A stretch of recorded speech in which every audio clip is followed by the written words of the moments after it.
여러분들 이렇게 나오셔서 그 100세를 사는 것도 보통 일은 아니고 또 100세를 살면서 치매에 걸리지 않는다는 건 더 보통 일이 아니죠.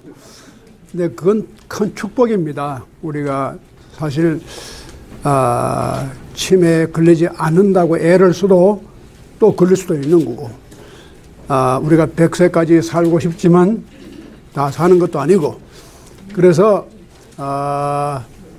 이 명이라는 게 있습니다. 우리가 이 세상을 살아가면은 인간이 컨트롤할 수 없는 단계가 있잖아요. 그래서 이제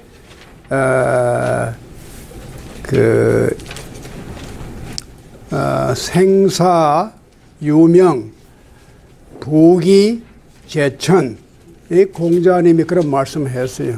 그래서 명이 있어요. 근데 과연 우리가 명을 바꿀 수 있겠느냐? 이제 우리가 가지고 있는 하나의 도전입니다. 이제 우리가 그러나 인간이라고 하는 게 참 신비한 존재입니다. 신비한 존재예요. 그래서 인간이 물론 명이 있고 또 하늘의 뜻이 있고 하지만 단순히 우리가 운명적으로 받아들이지는 않아요. 그게 인간이에요. 인간은 그 어떤 운명을 극복하려고 하는 본능이 있어요. 그래서 유교 사상에도 그게 있습니다. 이제 오늘 말씀드리겠지만, 그래서 단순히 우리가 어떤 운명적인 그런 생각보다는 인간이 어떻게 하면 이 운명을 어느 정도 우리가 완전히 극복은 못하지만 운명과 같이 살 수 있고 운명과 같이 죽을 수 있고 그러한 길을 우리가 배우는 것도 굉장히 중요합니다. 그래서 우리가 이렇게 운동도 해야 되고 또 intellectual exercise, 이 지적인 운동을 많이 해야 됩니다. 그 생각을 해야 돼요. 책도 읽어야 되고 뭐 하지만 이 생각하는 게 상당히 중요합니다. 그래서 이 사고라고 하는 게 우리에게 주어진 특별한 하나의 선물이니까 우리가 이게 잘 앞으로 활용할 수 있도록 하는 한 가지 방법으로 이런 강의가 필요합니다. 그 김명기 박사님 말씀하신 대로 우리가 26년째 들어가는데 이렇게 할 수 있다는 것도 대단한 축복입니다. 제가 지난번에 말씀드린 것이 이제 성에 대한 출발인데, 이 성을 잘 알면은 인간과 하늘과 땅과 우주가 이게 어떻게 연결되는가, 이러한 묘한 방법을 중용이 제공해 주고 있습니다. 우선 지난번에 말씀드린 것을 좀 더 이렇게 간략히 말씀드리면은 성자, 천지도, 또 이 성지자, 인지도, 그러니까 성이라고 하는 것이 있는데 이게 성이 뭐냐 하는 걸 우리가 설명을 지금 못하지만 하늘이 가는 길이 성이에요. 일종의 초월적인 어떤 힘이 있죠. 우주적인 힘이 있고 그 성 자체인데 그 성이 인간 속에 들어와서 인간이 우리 현실 생활 속에 실천적으로 그 성을 우리가 실행하고 살아갈 때 그것이 인지도, 사람의 길이 되는 겁니다. 그러니까 성이라는 게 원래가 하늘의 길인데 이것이 사람의 길이 돼요. 성을 통해서 이루어지는 거다. 그래서 이 성이라는 게 참 저희들이 어릴 때, 클 때 뭐 성실하라, 정직해라, 또 뭐 우리가 충성, 뭐 여러 가지 그 성자가 들어가는 말들을 많이 들어왔는데 대개 그 성에 대한 그 개념이 인간의 윤리적인 것, 도덕적인 것, 우리가 충실해야 된다, 성실해야 된다, 성의껏 해야 한다. 그런 뜻에서 성자를 들어왔지, 성이 어떤 초월적인 개념, 하늘의 길이다, 이건 별로 들어본 일이 없어요. 특히 이제 그 유교에서는 별로 그런 초월적인 것을 강조하지 않기 때문에 또 거기에 대한 관심도 별로 없고, 유교는 윤리나 도덕에 관한 가르침이니까 이 성자도 역시 우리가 성실하고 성의 있게 살아가는 것, 그런 성자로만 생각했는데 놀랍게도 중용 가운데 이 초월적인 단계의 성이 나옵니다. 그래서 중용이란 책이 조금 형이상학적이고 조금 신비적이고 또 종교적입니다. 그래서 사서 가운데, 사서가 이제 여러분 잘 아시지만 공자의 논어, 맹자, 대학, 중용, 이 네 책을 사서라고 부르고, 유교 전통에서는 이것이 하나의 바이블 같이 캐넌, 하나의 정경입니다. 사서는 사서가 있고 뭐 삼경이 있고 오경이 있고 하지만 사서가 가장 중요해요. 기본적이에요. 그래서 다들 과거 시험을 보는 사람들은 사서는 완전히 다 외웁니다. 그 정도로 사서가 중요한 거예요. 그런데 이 사서 가운데 이제 그 사서를 읽는 순서가 있어요. 물론 어릴 때부터 우리가 그 공부하려면 천자문을, 우리 최기영 교수님이 아주 어릴 때 천자문을 공부를 했대요.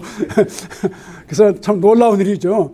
그 당시에 뭐 서당까지는 안 갔지만 그래도 서당에서 가르치는 그 참 어렵습니다. 그런 요즘 와서 그런 교육을 받기 힘든데 뭐 우리가 글자를 우선 익히기 위해서는 천자문을 배우고 뭐 그 외에 여러 가지로 이제 그 사서 삼경에 들어가기 전에 명심보감이라든가 뭐 여러 가지 있습니다. 그런데 이제 정식으로 가르치는 그 커리큘럼의 시작이 이제 사서인데, 사서가 이제 대학 같은 것은 굉장히 아주 분명하고 아주 그게 내용이 아주 체계적이기 때문에 대학 공부를 많이 해요. 그리고 이제 공자의 논어, 맹자. 그런데 제일 나중 가르치는 것이 중용이에요. 그 왜 그러냐? 중용 공부가 쉽지가 않아요. 그래서 사서 가운데 가장 어렵고 또 가장 이해하기 힘든 책이 중용이다. 그래서 중용은 항상 제일 상급반에 가서 배우는 거에 중용이고, 그 중용의 내용도 좀 더 그렇게 간단한 무슨 뭐 도덕적인 교훈이나 정치 철학이나 물론 그런 게 다 들어가 있지만 그것을 넘어서서 좀 더 형이상학적이고 또한 종교적인 측면이 들어가 있어요. 그래서 지난번에 우리가 시작한 성, 이것이 바로 지금 21장, 22장 요 부분이 그 중용 가운데 가장 핵심이 돼요. 가장 어렵고 또 해석하기가 힘듭니다. 그래서 저도 이렇게 고민을 많이 생각을 해봤는데, 우선 제일 위엔 성자, 천지도, 성자라고 하는 게 있긴 있어요. 그게 뭔지 모르지만 성이라고 하는 것이 하나의 객관적인 어떤 우리가 알지는 못하지만 구체적으로 X, 우리가 unknown reality, something real 있단 말이죠. 그걸 성이라고 부르고 그건 하늘의 도다, 하늘의 길이다. 그런데 성지자, 그 성을 실제로 현실 가운데 이룩하는 것이 바로 인지도라. 그건 사람의 길이다. 그래서 성이 하늘의 길과 사람의 길을 묶어주는 매개 역할을 하고 있어요. 그래서 이제 어떤 분들은 기독교 신학을 하신 분들은 이게 참 묘하다. 이 성이라고 하는 것이 마치 하나님과 인간을 연결시키는 예수 그리스도가 아니냐 이렇게 해석하는 사람도 있습니다. 그만큼 아닌 게 아니라 오늘이 사실은 6월절이죠. 패스오버. 요즘 이게 종교적인 홀리 데이가 많습니다. 예를 들면 오늘이 이제 패스오버 유대교의 6월절이고 내일이 부활절이고 좀 있으면 5월 들어가면 초파일 부처님 오신 날 시드다르타 고타마가 탄생한 날이 되고 또 우리 한국으로 보면은 원불교 여러분이 들어보신 바 있겠지만 원불교를 창시한 박종빈 소태산이라는 분이 자기 가르침의 길을 연 것이 또 이제 곧 이제 5월달이죠. 그래서 그러한 종교적인 분들이 그때 많이 이렇게 부활절도 되고 또 부처님 오신 날도 되고 가르침을 연 날도 되고 해서 상당히 지금이 귀중한 때가 아닌가 생각하는데 그 종교라고 하는 게 참 묘하거든요. 이 종교라고 하는 것을 설명하기가 굉장히 어렵고 힘들고 그러면서도 굉장히 매력이 있어요. 모르기 때문에 알려고 하는 거니까. 그런데 자, 유교가 종교냐 아니냐 이렇게 여러 가지 말이 많지만 유교가 종교적인 면이 있다고 생각하는 사람들이 흔히 인용하는 것이 중용입니다. 중용이 가장 종교적인 측면을 가지고 있다. 성자가 하늘의 도다. 그런데 한 가지 중요한 것은 이 하늘이 뭐냐? 하늘의 도다 그랬는데 그럼 하늘은 뭐냐? 저기 푸르게 보이는 블루 스카이 그게 하늘이죠. 근데 이 하늘이란 뜻이 내가 전번에도 제가 말씀드렸지만 한 5, 6가지 쭉 있는데 이제 그 개념이 자꾸 바뀝니다. 아주 쉽게 말하면 저기 있는 저 푸른 하늘 우리가 그건 누구든지 다 알아요. 근데 때로는 하늘이 무섭지 않느냐 그때는 또 달라지거든요. 네가 복 받고 잘 사는 것도 다 하늘의 뜻이야. 마음대로 되는 게 아니야. 그때 또 하늘의 뜻이 있잖아요. 저 푸틴이 자꾸 저렇게 해놨지만 저 하늘이 무섭지 않을까? 하늘이 가만히 있겠는가? 이런 생각을 하잖아요. 근데 그럴 때는 단순히 저 푸른 하늘이 아니거든요. 중국의 역사를 보면은 중국의 아주 고대사에서는 가장 오래된 다이너시티가 샤 다이너시티 하나라입니다. 혹은 은나라라고 말하기도 하고 그 다음에 상나라고 그 다음에 주나라입니다. 그런데 이 은나라 하나라 때는 상당히 종교적이에요. 어떤 의미에서 종교적이냐? 상제라는 개념이 있었어요. 상제. 그 상제에 대한 제사도 지내고 또 상제에 대해서 어떤 믿음이랄까 신앙도 있고 그래서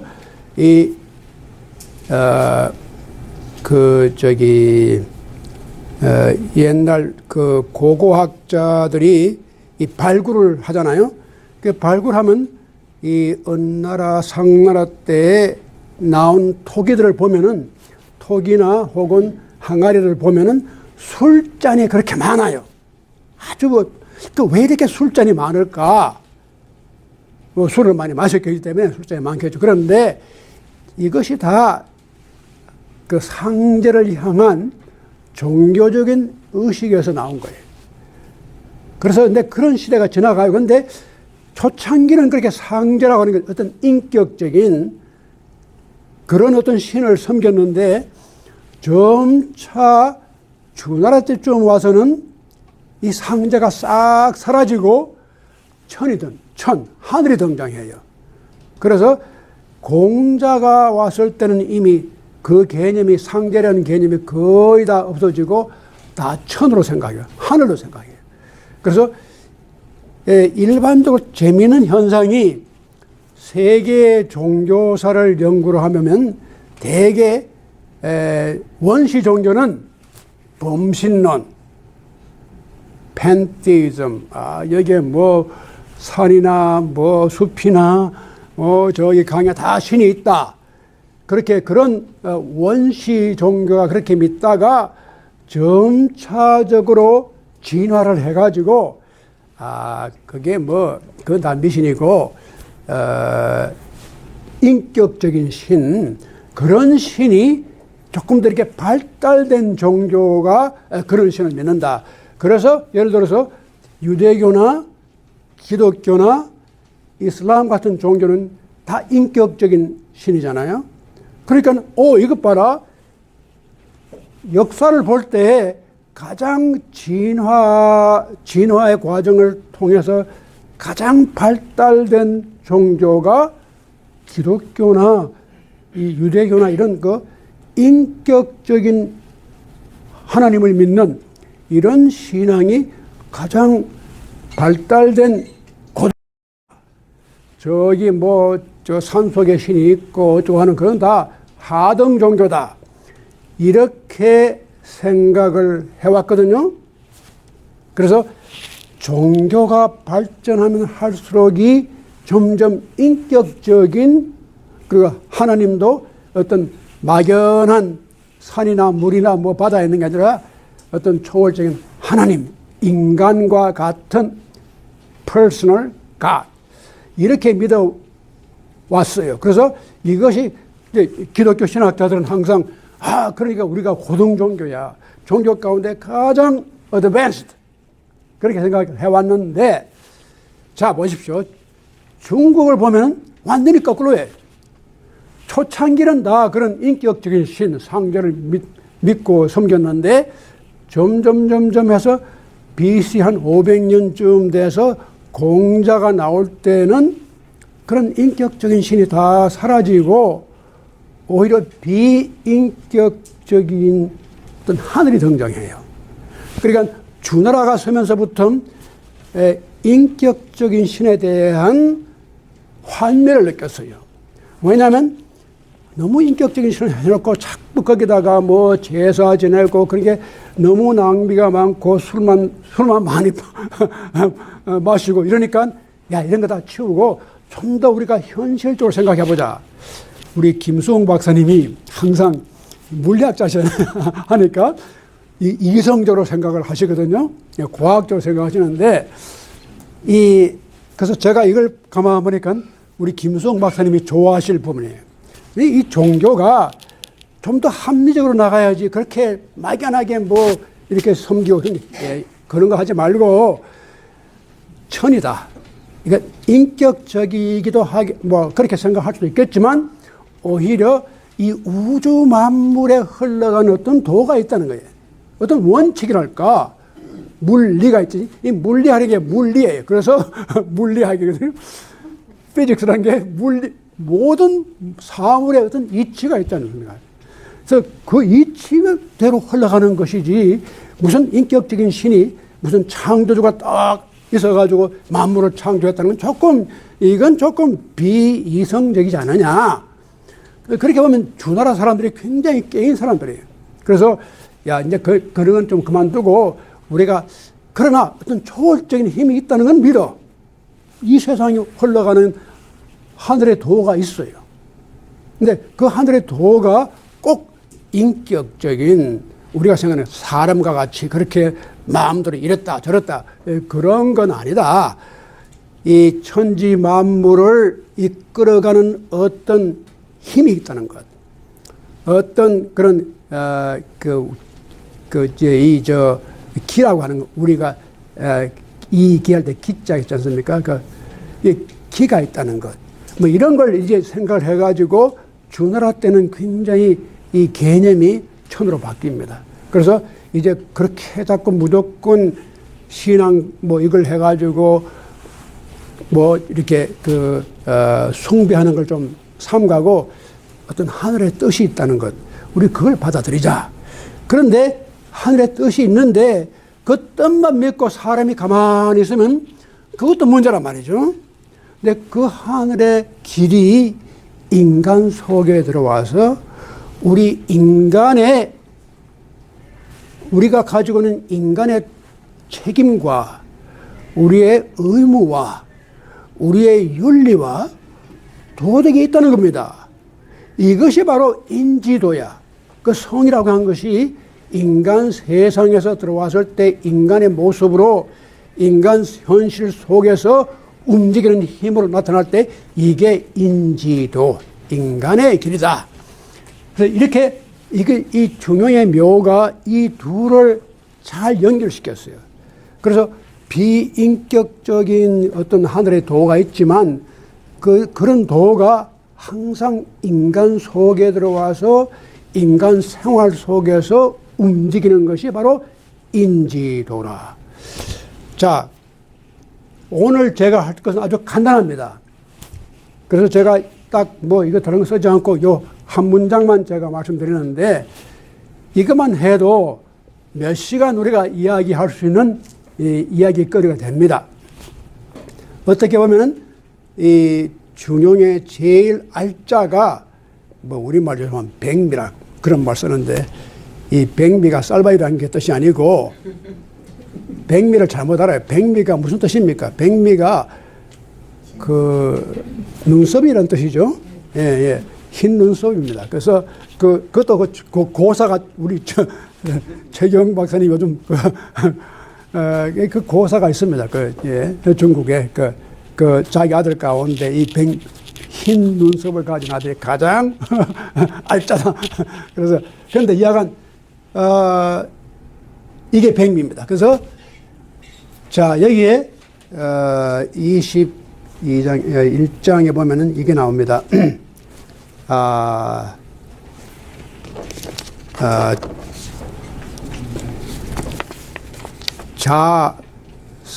자성명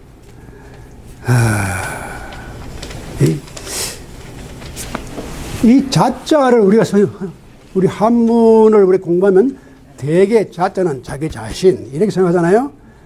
근데 이 자자가 무슨 자자냐면 시작이라는 뜻이에요.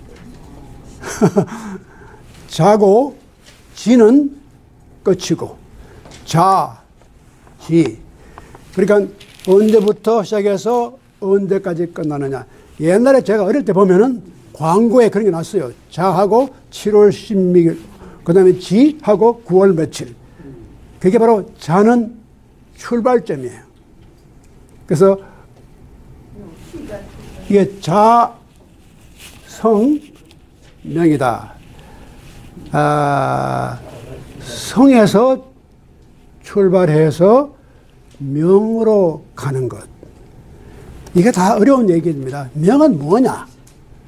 성은 뭐고 명은 뭐냐? 이게 다 골치 아픈 여러분 치매 안 걸리려면 이런 골치 아픈 걸 좀 해야 됩니다. 이 생각을 좀 해야 돼요. 뭐 성은 뭐고? 성은 이 원칙이잖아요. 하늘과 인간을 맺어주는 원칙인데 이 성에서 출발하면서 우리가 성을 하면은 거기에서 뭐가 나오느냐? 명이 나온다. 이 명자가 무슨 뜻이냐면 글자를 보면은 해와 달입니다. 그러죠? 이 날일자하고 이게 달울자 아닙니까? 그래서 밝고 또 밝은 게 이게 달은 밤에 비치고 해는 낮에 비치는데 이 명자가 어떻게 되냐면 밤낮 없이 밝은 거예요. 그래서 명자예요. 그러니까 이 얼마나 글자의 의미가 있습니까? 단순히 밤에 비치는 달빛만 아니라 또 낮에 비치는 햇빛만 아니라 이 둘을 다 합하니까 24시간 다 밝아지는 거예요. 그게 밝힌다는 뜻이 명자예요. 그래서 이 명자는 종종 어떤 intellectual, 그러니까 조금 우리가 밝아진다는 것은 이치를 따져보니까, 논리를 따져보니까, 그래, 맞아. 이게 분명해져. 이게 분명이라는 말을 쓰잖아요. 우리가 어떤 사건을, 이제 내가 판단에 선다. 이게 분명해진다는 말은 내가 이성적으로 보니까 그게 판단이 되고 이것이 흑인지 백인지 알려진다. 이럴 때 쓰는 것이 이게 명자예요. 그러니까 명이 이렇게 우리가 눈이 떠지고 우리가 이해가 되고 흑과 백이 분별이 되는 이 명은 성에서 출발하면 명이 온다는 거예요. 그래서 출발점이 우리의 성입니다. 성에서 출발해서 그것이 어떤 단계 오면 명이 돼서 밝아지는 거예요. 또 그 다음은, 근데 이렇게 되는 것을 우리가 그런 말, 소위, 이 위지성, 이걸 뭐라고 말하느냐? 이게 바로 human nature. 우리가 성자라는 게 이것만 써놓으면 무슨 말인지 전혀 몰라요. 우리 한국말에 성을, 이성, 그게 성이 뭐냐? 근데 영어로 하는 게 훨씬 나아요. human nature예요. 일반의 nature는 자연입니다. 그건 연자로 쓰지만 인간이 가지고 있는 어떤 본성, 그러잖아요? 우리 주어진 어떤 nature, human nature로 쓸 때는 그게 성에서 영어가 더 분명해져요.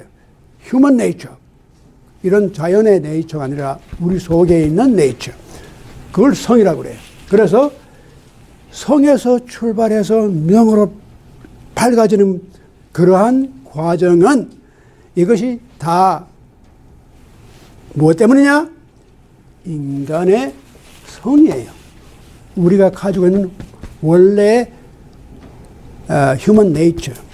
그래서 이게 그냥 읽으면 자성명, 외지성,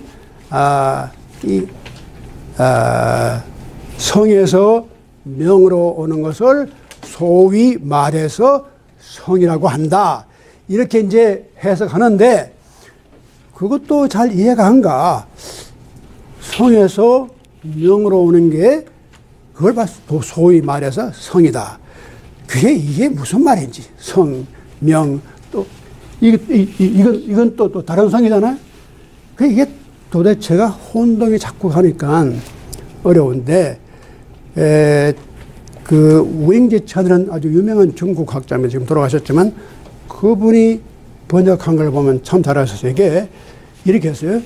이게 성에서 명으로 넘어오는 것, 이것은 결국은 인간의 human nature 때문이다.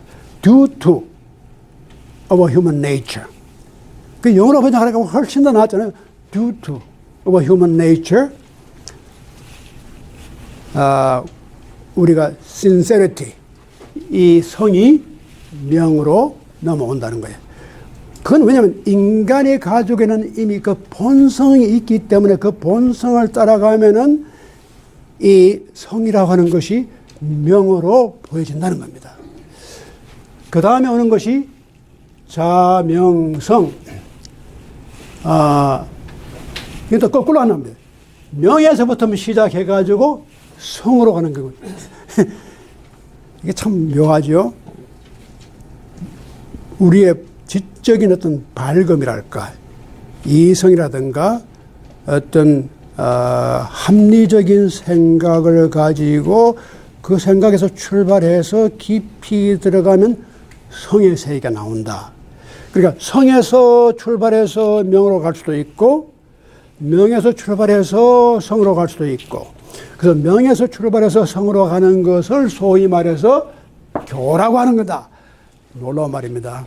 이것을 근데 이게 왠지 저는 due to education, teaching, learning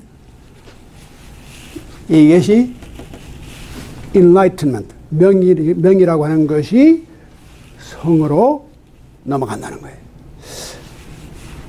그러니까 성이 곧 명이요, 명이 곧 성이다. 아리송, 다리송, 긴가, 민가, 이거 뭐, 자, 말할 수 없는데, 잠깐. 자, 이걸, 이제 조금 더 그 배경을 한번 생각해 봅시다. 여기 어떤 종교성이라고 하는 것이 우리가 어떻게 생각할 수 있을까? 우리가 우선 이거대로 놓고, 인간이 어떤, 왜 이런 생각을 왜 하게 될까? 근데 인간에게는 어떻게 태어날 때부터 그런 어떤 종교적인 본능이 있지 않느냐. 이제 그런 생각을 하게 돼요. 이게, 그러니까 종교란 말을 너무 우리가, 좁은 의미에 쓰게 되면은 뭐 교회 나가든지 뭐 불당에 가든지 그런 식의 생각하는 것 말고 아주 깊은 차원의 인간 존재 자체가 어떤 종교성을 가지고 있지 않느냐. 이제 그런 거예요. 예를 들어서 이제 조금 전에 우리 얼마 전에 이어령 교수님이 돌아가셨는데 그분이 그죠? 무신자입니까? 예, 무신자. 예. 그렇게 일생을 살아오다가 이제 나중에 자기 그 따님 이어령 교수의 따님의 아주 기가 막힌 생애가 있습니다. 그 참 비극적인 여자로서의 정말 어렵죠. 그런 삶을 산다는 것도 그렇게 쉽지는 않은 그런 비극적인 한두 개가 아니고 결혼부터 이혼부터 아들도 죽고 자기고 눈이 멀고 하여튼 이런 여러 가지 비극적인 사건을 통해서 이어령 선생이 종교를 발견해요. 특히 기독교를 발견하거든요. 그전까지는 무신론자였는데 그런 것이 이제 자기가 전혀 생각지 않았던 차원의 인간의 모습을 자기 자신이 깨닫는 거라고요. 그래서 뭐 나중에 뭐 세례도 받고 뭐 했는데 이제 물론 그럴 가능성이 항상 있는 거죠. 그러니까 그런 경우는 조금 더 극단적이죠. 우리가 다 그렇게 그런 뭐 극단적인 경험을 해가지고 꼭 종교인이 되는 건 아니거든요. 근데 이제 어떤 분들은 또 그런 경험을 해서 또 그런 경계에 들어가는 분도 있고 어떤 분들은 그런 것 없이 또 종교적으로 되는 분도 있고 그러니까 뭐 여러 가지 그 가능성은 많아요. 그래서 약간 이렇든 저렇든 간에 어떤 초월적인 면, 종교적인 면을 인간이 가진다는 것이 참 어쩔 수 없이 우리에겐 필요한 게 아니냐 이제 그렇게 볼 수 있는데 또 한편 보면 요즘 최근에 우리 한국에서 제가 잘 아는 어떤 종교학자가 이 팬데믹이 오고 뭐 이러니까 교회 나가는 사람도 줄어들고 헌금 내는 사람도 줄어들고 이러니까 앞으로는 종교 없어질 거다. 뭐 이게 뭐 그런 걸 이제 또 그런 걸 해가 한참 막 올라가요 인기가. 야 그렇지 뭐 팬데믹 지난 다음에 뭐 종교 같은 게 뭐 필요 있어 뭐. 근데 그것도 그렇다는 얘기거든요. 근데 꼭 그렇게 되지는 않거든요. 예를 들어서 말씀하세요. 이 종교 말씀을 많이 하시는데 종교의 정의가 뭐예요? 지금 그 말씀 박옥천 박사님 그러니까 그게 바로 이제 유교가 종교냐 아니냐 그걸 묻기 전에 먼저 종교가 무언가를 물어봐라. 근데 이게 참 가장 어렵고 또 가장 긴박한 질문입니다. 자, 그런데 많은 분들이 그런 정의를 뭐 해왔죠. 근데 종교가 정의가 되면 안 돼요. 이 종교를 정의를 해버리면 이미 종교가 아닙니다. 왜냐하면 그 정의라는 말이 항상 어떤 뜻이냐면 영어로만 definition. 제가 이거 어디 갔나? 제가 항상 혹시 펜 필요합니까? 아니 거기 마킹 펜. 내가 예, 그거 좋습니다. 그러니까 제가 지금 그걸 쓰고 난 다음에 제가 좋은데. 골라 잡았어요. 뭐 아무거나 골라 잡았어요.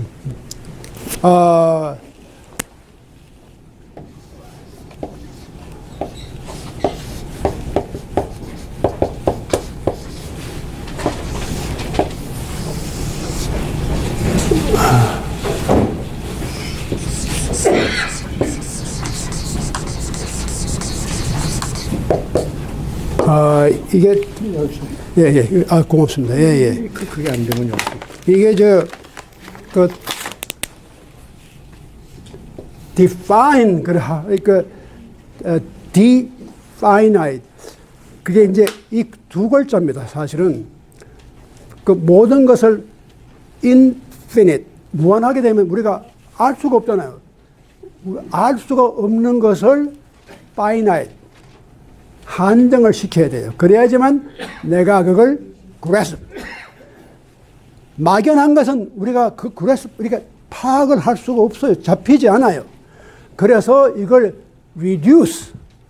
그러니까 이게 원래는 그렇게 reduce 되지 않는 걸 억지로 판에다가 집어넣어요.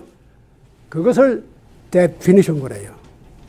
그러니까 우리가 알 수 없는 infinite. 종교는 사실은 infinite.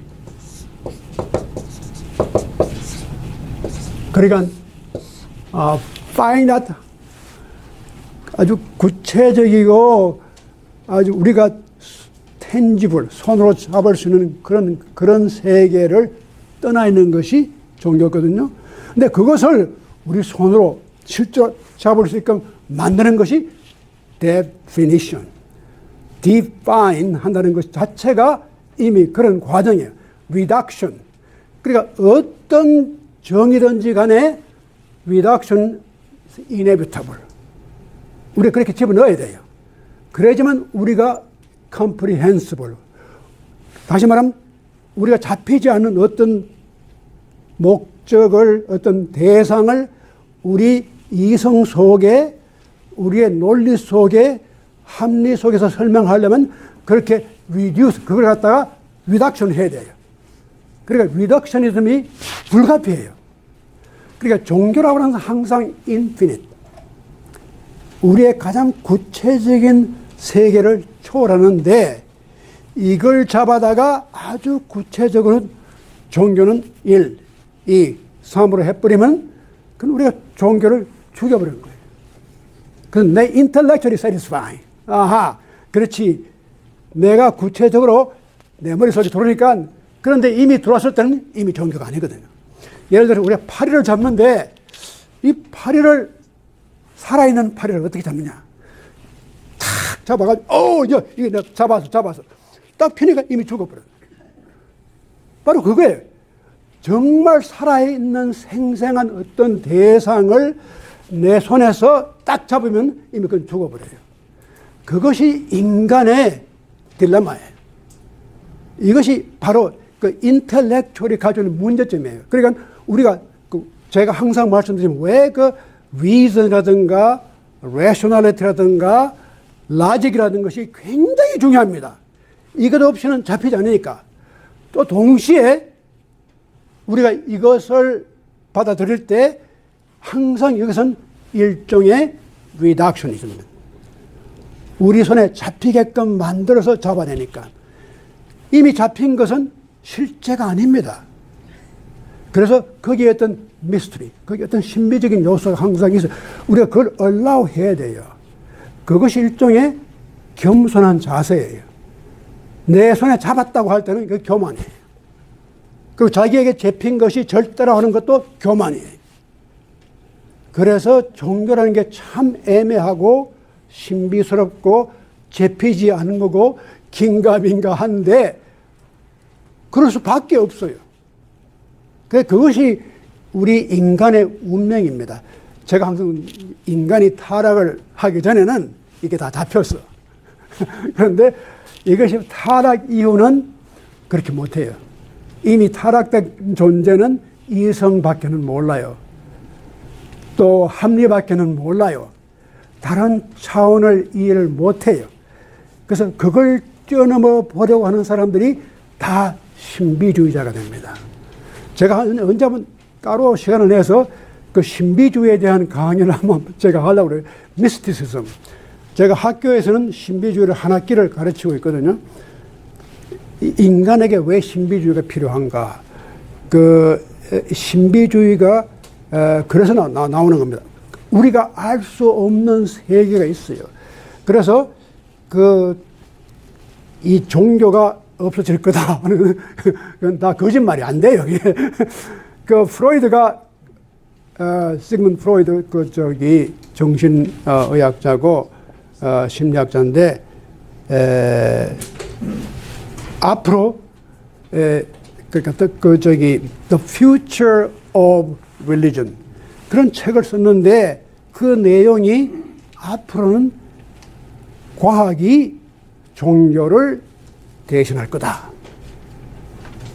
아직까지 그렇게 안 되잖아요.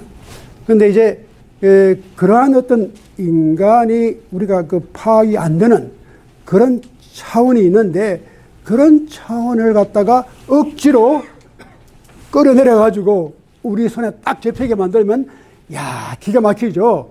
정말 우리 가방 안에 넣고 다닐 수도 있고 우리가 시험 볼 때 파이널 exam 볼 때 딱딱딱 고들어 쓰면 되고 얼마나 편리해요. 근데 이미 그건 죽은 종교는 아니거든요. 그래서 그런 애매성이 있는데 자 그렇다고 해서 이것도 그만두고 그냥 종교도 하지도 않고 아무것도 하고 그냥 내버려 두면 또 그것도 문제란 말이죠. 뭘 하기는 해야 되는데 이렇든 저렇든 우리가 학문을 하려면 그 데피니션이 필요하단 말이죠. 그 working, 우리가 영어로 말하면 working definition. 아직까지 완전한 데피니션은 아니지만 일종의 하나의 가정으로 생각하고 아직도 process, working definition. 그런 말을 많이 씁니다. 그래서 종교라고 하는 것도 하나의 working definition. 그렇게는 할 수 있지만 이게 absolute definition은 할 수가 없어요. 그래서 요즘은 그걸 자꾸 정의를 하려고 하지 말고 그 현상을 관찰하라. 그래서 현상학적으로 종교를 이해해요. 그래서 종교 현상학이 나옵니다. 그 현상은 뭐냐면 종교가 뭐냐 하는 것을 우리가 지적으로 정의를 하려고 하지 말고 종교가 나타나는 현상을 하면 우리가 그 현상대로 이해를 하는 것. 그것이 바로 현상학적인 어프로치. 그게 20세기 후반기에는 현상학이 많이 나옵니다. 그래서 이제까지 이성에 집어넣으면 간단한 것이 모든 글로벌, 모든 지구상에 있는 걸 다 그렇게 한 가지로 설명할 수 있어요. 그렇죠? 왜? 우리가 다 이성적으로 생각하니까. 그건 아주 간단해요. 그런데 이성에 들어오지 않는 것은 우리가 파악을 못 하거든요. 그래서 현상학은 우리 이성에 들어오지 않더라도 그 현상을 현상대로 이해를 하자. 페노메놀로지란 그 새로운 학문의 분야가 철학이라든가 종교학이나 신학이나 이런 분야에서 새로 등장해가지고 자 이제까지 학문이 너무 이성 안에서 이성으로 리덕션 해왔는데 이걸 풀어줘가지고 어떤 현상을 그 현상대로 보고 파악하고 그대로 그걸 describe, 그 definition이 아니라 description. 이것이 더 중요하지 않느냐. 근데 그런 이야기들을 많이 합니다. 그 오늘 이야기 하다가 보니까 뭐 조금 곁길로 나가서 이렇게 좀 이렇게 됐는데 뭐 할 수 없죠. 이게 다 연관이 있습니다. 그래서 지금 박옥천 말씀하신 대로 그런데 이제 그런 현상학적으로 보니까 이런 게 나와요. 종교를 우리가 어떻게 보느냐?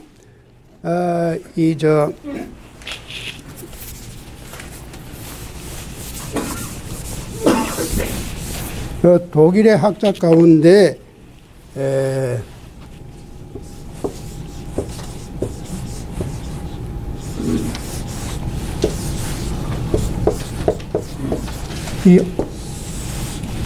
루돌프 오토라는 사람이 있는데 이 사람이 굉장한 영향을 그런 현상학적인 어프로치를 할 수 있도록 영향력을 준 사람이에요. 그래서 우리가 종교를 뭐 천당 가는 거, 지옥 가는 거, 뭐 하나님 믿는 거, 뭐 섬기는 거 이런 거 다 치워버리고 종교를 현상학적으로 관찰하면 뭐가 나오느냐? 참 재미있어요.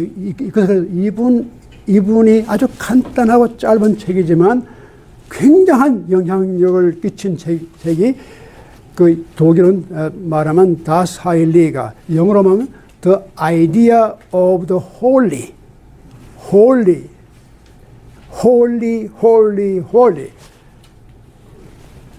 이 어떤 종교든지 간에 어떤 거룩에 대한 현상, 그게 있다는 겁니다. 그래서 The Idea of the Holy. 그래서 그것이 굉장히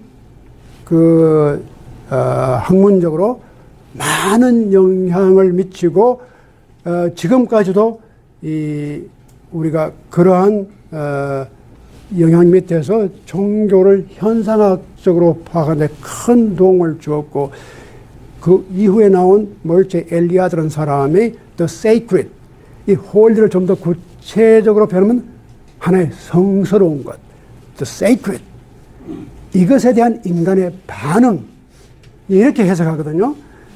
그게 참 의미가 있는, 우리가 꼭 하나님을 믿고 우리가 죽어서 천당 가거나 또 그다음에 죽어서 그다음에 부활하거나 극락에 가거나 이런 걸 이제 이런 건 다 구체적으로 자기 종교가 가지고 있는 특색이에요.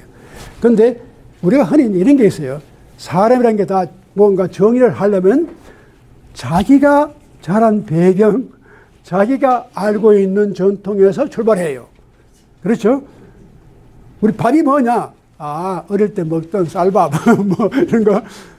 근데 그렇게 우리가, 어쩔 수 없이, 우리가 가진 그 문화라든가 전통을 기반으로 해서 모든 걸 다 판단하는 거예요. 이게 바로 밥이야. 그건 스테이크 먹고 빵 먹고 하는 그게 무슨 밥인가. 밥에다가 국 끓여 놓고 미역국 먹고 이렇게 김치 먹고 이렇게 해야지 이게 밥이지. 자기 배경과 자기 경험이 어떤 정의의 가장 중요한 재료가 되어버려요. 그래서 우리가 좀 그런 걸 넘어서서 어떤 특별한 종교가 가지는 교리라든가 의식을 떠나서 이분이 홀리, 인간에게 어떤 그러한 경험이 있을 때 sacred, 그 다음에 어떤 그러한 경험이 우리가 때로는 보면 모세가 시내산에 가고 이렇게 호렙산 올라갔을 때 갑자기 뭔가 소리가 들리잖아요. 그리고 the burning bushes, 가시덤불에 이렇게 불이 붙어 타잖아요. 이러한 것을 봐서 저희가 그게 느낀 게 sense of awe, 놀랍게 어떤 sense of, 거기에 대해서 야, 이게 뭐냐? 어떤 두려움. 홀리라고 하는 것이 자아내는 감정이 두 가지가 있어요. 하나는 fear and trembling. 케르케가르가 쓴 책에 fear and trembling. 우리가 어떤 그런 대상을 만났을 때 금방 느끼는 것이 fear. 또 동시에 fascination. 이게 굉장한 황홀감이 와요. 우리가 바울이 이렇게 예루살렘에서 다마스커스로 가다가 그런 경험을 하잖아요. 갑자기. 자기가 두렵잖아요. 당신이 누굽니까? 그러면서 거기에 아주 fascinating, 자기도 모르게 거기에 매력을 느껴요. 그런데 인간이 묘해요. 가장 두려운 것 가운데 가장 매력을 느껴요. 이거 접근하면 안 되지. 그러면서 접근하고 싶은 거야. 이게 인간의 가장 아주 그 역설적인 두 가지 감정이에요. 야야야, 그거 안 돼. 그거 하지 말으면 더 하고 싶잖아요. 그거 큰일 나는 거예요. 그거 무서운 거예요. 그런데 속으로는 야, 한번 만져볼까? 그게 인간이 가지고 있는 두 가지 역설적인 감정이 항상 있어요. 우리가 인간의 타락이, 야, 이 사과 먹으면 안 돼. 그런데 그게 먹고 싶거든요. 네, 그래서 fear and fascination. 한쪽으로는 두려움이 분명히 있어요. 그러면서도 그 두려움 하나만 가지면 도망가면 그만이야. 아이고, 끝났네. 도망가 버리면. 그런데 도망을 못 가. 이 뭔가 자꾸 자기를 끌어오는 힘이 있으니까. 이게 묘한 거예요, 이게.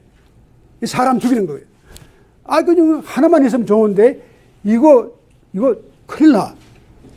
fear. 거기서 떨리는 거예요. 떨리는데, 도망을 못 가겠다. 왜냐면, 그게 뭔가, fascinating. 그래서 이것도 오또가 재미난 말에서 mysterium tremendum et fascinatum. 아주 인간의 그런 아주 신비적인 환경에서 뭔가 두려움을 느끼면서 또 동시에 거기에 대한 한없는 통월감을 느껴요. 묘하지. 인간 경험의 극단에 올라가면 두 가지가 다 항상 있어요. tremendous fear, tremendous 어떤 fascination, 황홀감이 와요. 이것이 인간의 가장 역설적인 감정이 그런데 롤프 오따가 그렇게 표현을 했거든요. 그래서 우리가 그런 입장에서 보면은 꼭 이효령 선생님 같이 이렇게 무슨 그런 비극적인 사건을 통해서 종견이 되고 어쩌고 하는 그런 단계가 꼭 어떤 사람은 필요하겠지만 그렇지는 않아요. 어떤 일반적인 단계에서도 우리가 그런 건 있을 수 있어요. 그러니까 이 퇴계나 율곡이 자꾸 강조한 것이 어떤 거룩, 우리 마음 가운데 어떤 sense of respect라는 게 다 거기서 나와요. 우리가 존경이라는 말이 경자 아닙니까? 두려운 마음이 들어가요. 이 두려운 마음이 빠지면은 우리가 어떤 분을 봤을 때, 그냥 sense of O-A-W-E, 오라게, 이게 참 중요한 말입니다.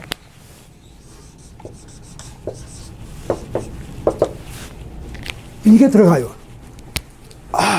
근데 우리가 저기 링컨 메모리얼 들어가면은, 링컨. 이거 조금 느끼잖아요? 저 제퍼슨 메모리얼 가면, 근데 이게 어떤 세큘러, 아주 세속적인 경험 가운데도 이런 요소가 있어요. 센스 오브 오라는 게 있어요.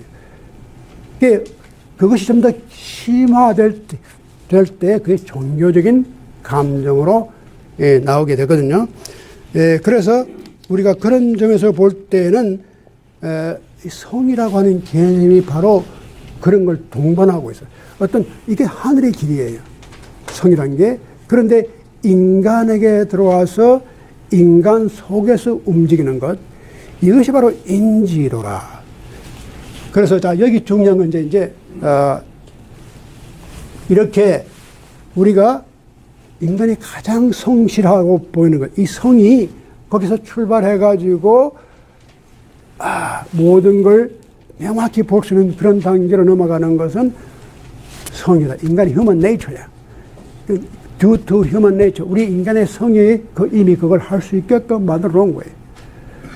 또한 거꾸로 명에서 성으로 갈 수도 있어요. 우리가 가지고 있는 밝음, 이성적인 생각, 또한 합리적인 생각, 사물을 꿰뚫어보는 그런 눈을 가지고 그것이 깊이 심화가 되면은 거기에서 성의 단계로 넘어간다. 그것을 바로 교육이라고 하는 거다. 이 교자가 참 묘해요. 왜 여기다 이것을 교라고 했을까? 이것은 성이에요. 성은 자연적으로 우리에게 주어진 것이잖아요. 교는 가르침이에요. 그런데 이게 좀 여러 가지 복잡하고 재미있는 문제가 많은데 유교는 교를 굉장히 강조합니다.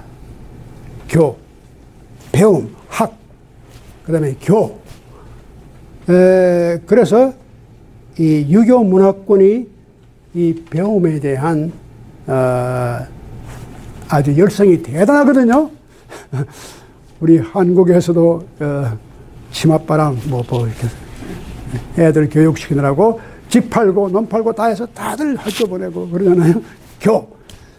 이 배워야 된다. 사람은 났으면 사람을 낳으면 배우고 배워야 되고 말을 낳으면 제주도로 보내고 이제 그러잖아요. 이 배워야 되거든요. 근데 이제 최근에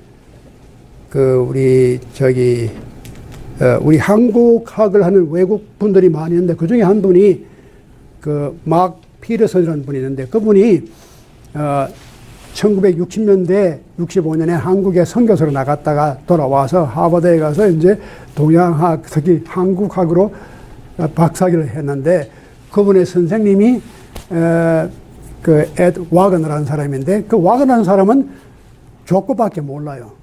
이 사람은 족보를 연구해서 그래서 그 밑에서 연구한 사람은 전부 족보를 다 해. 근데 이분도 족보를 했어. 안동 김씨, 안동 권씨 그래서 족보를 훤해요.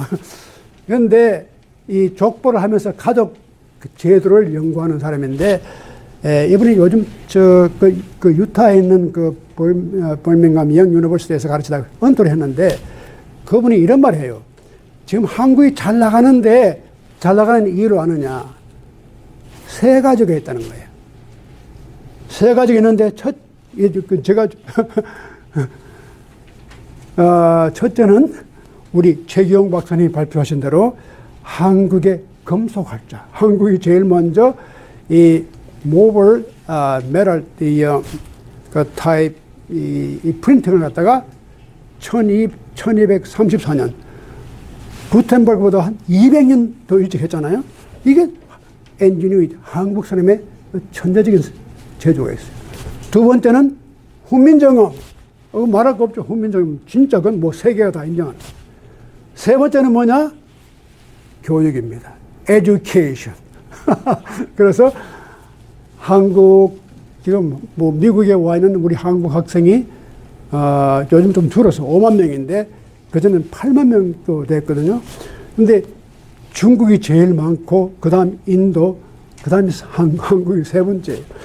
그만큼 교육에 대한 열이 강한데 꼭 그런 의미의 교육은 아니지만, 근데 이게 나중에는 점점 이렇게 세속화가 돼가지고 교육이라고 하는 것이 출세의 목적으로 쓰이다 보니까 이제 사실 그렇게 해서 교육이 우리 한국 사회나 미국에서 마찬가지지만 자기 신분을 가장 빨리 바꿀 수 있는 방법이 교육입니다.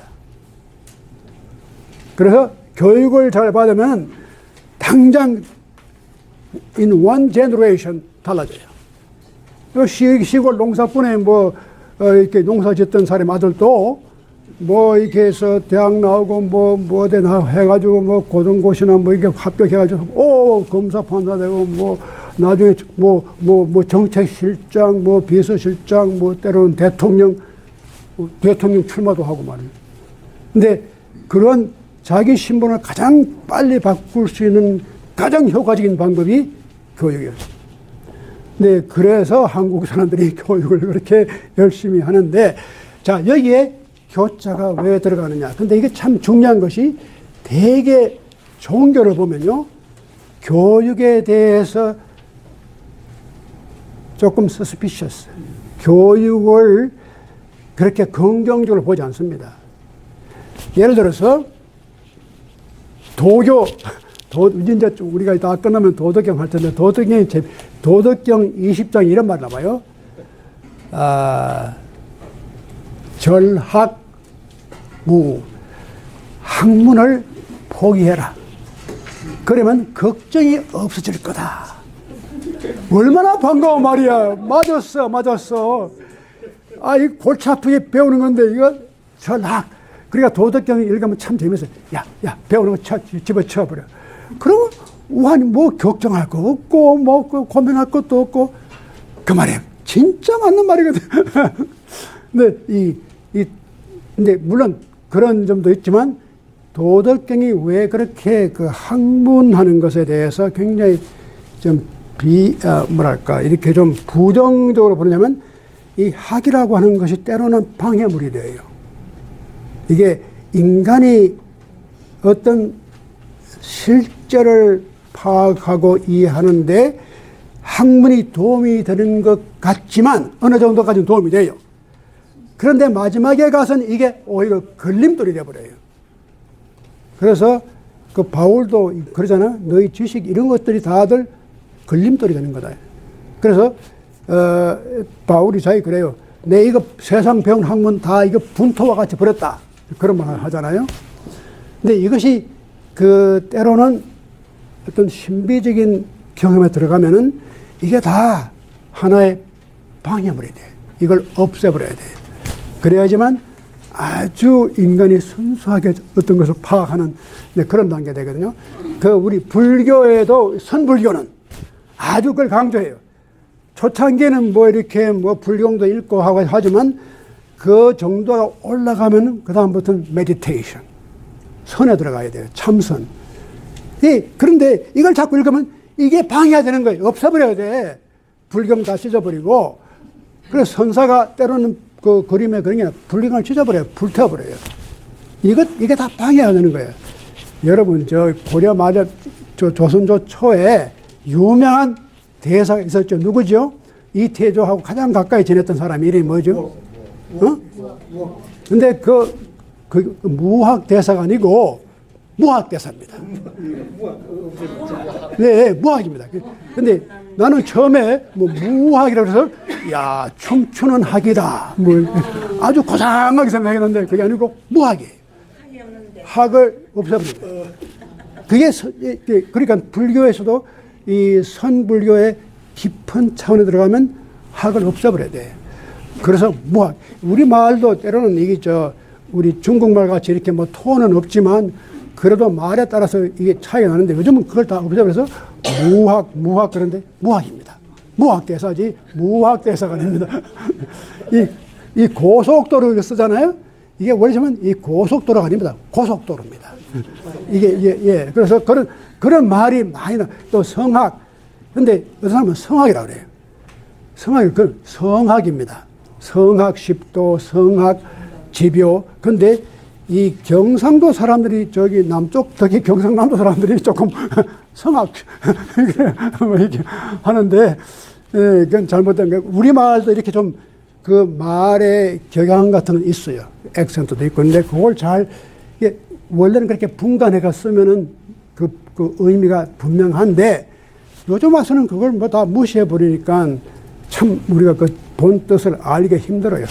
그래서 그 불교도 무학입니다. 결국 우리가 최종에 가서는 이 무학으로 들어가야지 뭐 학문 가지고 뭐 되고 이게 아니란 말이에요. 근데 유교만이 독특해요. 교가 들어가야 돼요. 가르침이 있어야 돼요. 그게 참 희한하단 말이죠. 우리 기독교도 보면 그런 게 있어요. 그 바울도 그렇게 했고, 너희 지식 있는 사람들, 이런 사람들한테 조금 이게 성경 보면 항상 좀 깔보는 그런 게 있다고 말이에요. 그런데 이 유교는 학이라든가 교를 굉장히 심각하게 생각해요. 절대로 그걸 갖다가 없애버리는 말 안. 여기서 보세요.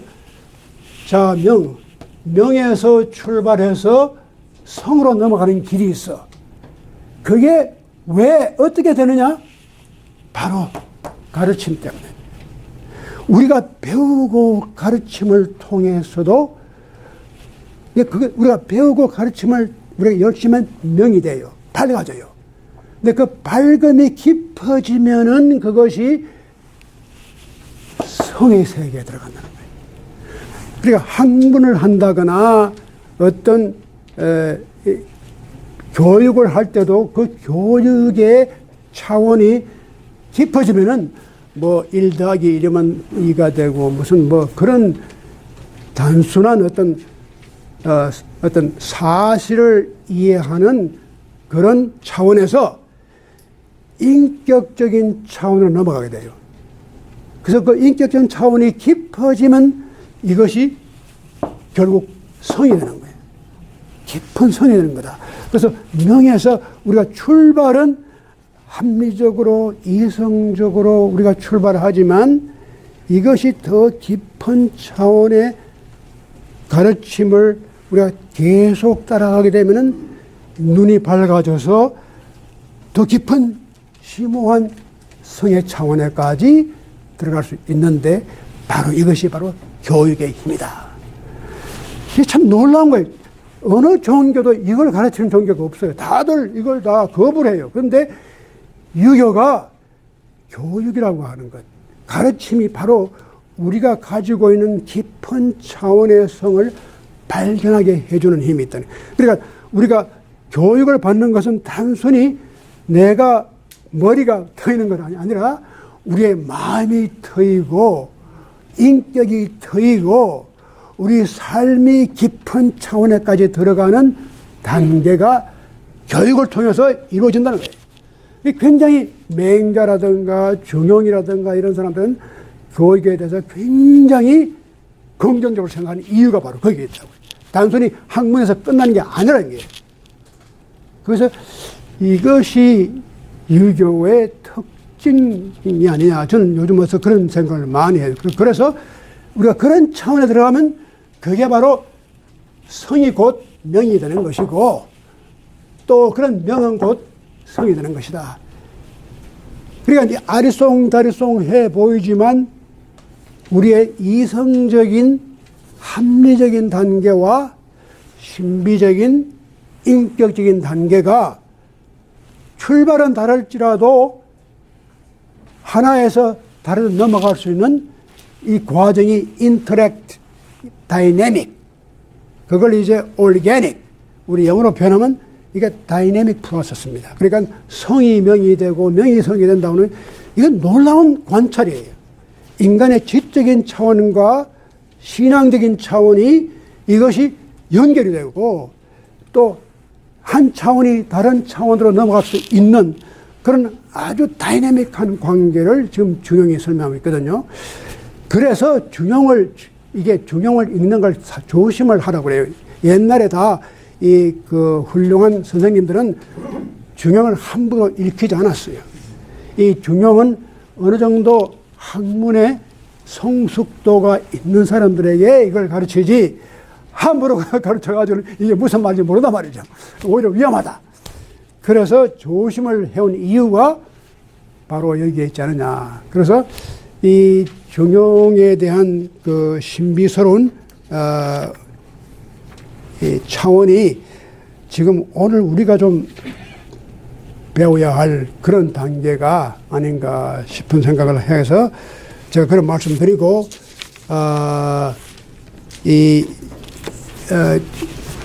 지금 그 박옥춘 박사님이 질문하신 대로 이 종교의 본질, 이게 이제 본질을 갖다가 이렇게 이제까지는 학자들이 종교의 어떤 에센스가 뭐냐, 이렇게 essential approach, 본질론을 자꾸 찾았는데 우리가 이런 걸 공부하면 종교라고 하는 것을 그렇게 찾지 말고 어떤 종교든지 그 종교가 가지고 있는 어떤 종교적인 현상, 그걸 우리가 받아들이는 것이 종교를 이해하는 데 중요한 역할을 할 수 있지 않느냐 하는 그런 생각을 많이 합니다. 그런데 이런 단계에 들어오려면 문제가 많아요.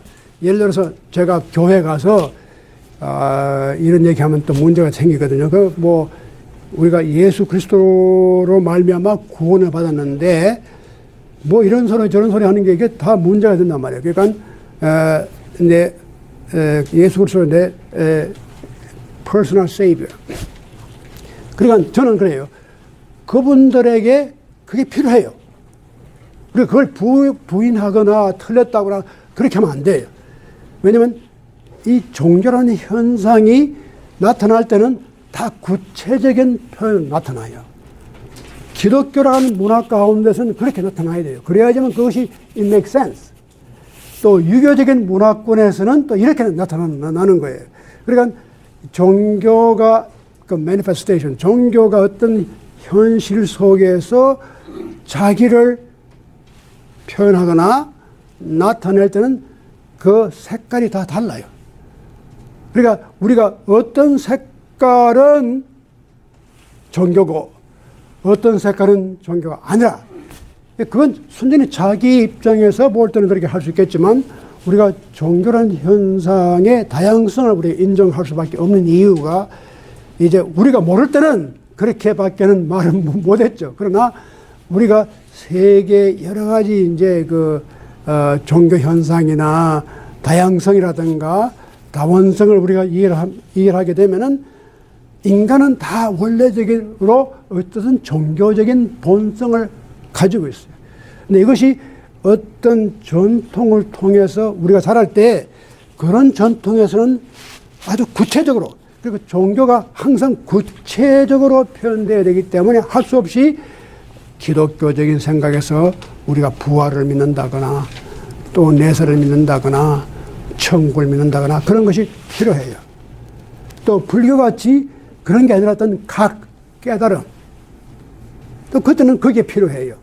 그래서 그러한 현상과 그런 자기 전통에 의해서 자기의 종교성이 보여질 때 항상 종교성은 구체적으로 표현될 수밖에 없어요. 우리의 문화가 그렇기 때문에 그 문화 속에서 이해할 수밖에 없어요. 종교와 문화가 떨어지지 않아요. 항상 우리가 불교는 불교 문화가, 이 불교 문화 없이 불교를 이해 못해요. 또 우리 한국의 문화를 불교 없이 이해 못해요. 문화와 종교가 항상 이렇게 같이 나가는 이유가, 왜냐면 종교가 표현이 되려면 문화를 통해서 표현이 돼요. 예술을 통해서 표현이 돼요. 또 예술의 아주 궁극적인 단계는 종교성이 있어야지만 나와요. 다빈치라든가 미켈란젤로라든가 그런 사람들이 어떤 그런 종교성이 없었으면 그런 예술이 안 나와요. 나올 수가 없잖아요. 그러니까 이런 것이 어떤 종교성이라고 하는 것이 구체적인 문화와 접촉이 될 때 그 문화적인 형태로다가 표현될 수밖에 없어요. 그래서 우리 한국 사람이지만 우리가 어쩌다 보니까 또 기독교인이 된 거예요. 그럼 기독교인이 되었으면 기독교인으로서 가지고 있는 어떤 전통이 이미 일어난 거예요. 이루어진 거예요. 그렇기 때문에 그 전통 속에서 그 표현을 해야 되고 그 전통 속에서 그렇게 할 때 자기 만족이 와요.